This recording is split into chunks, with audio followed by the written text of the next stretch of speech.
Video, yung ginawa ng mga terrorist niya, hindi talaga makatao yun. Hinintay pang nakalutang yung katawan, yun ang masakit sa loob ko.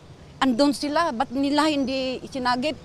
Kakulangan ng oxygen sa utak, bunsod ng pagkalunod ang cause of death ni Caguay base sa autopsy ng NBI. I wish na makamit namin ang hostesya para kay Mori.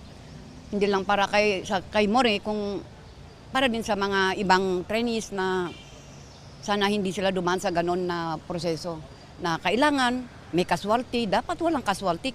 Ang mga reklamo dadaan muna sa evaluation ng prosecutors bago isalang sa preliminary investigation.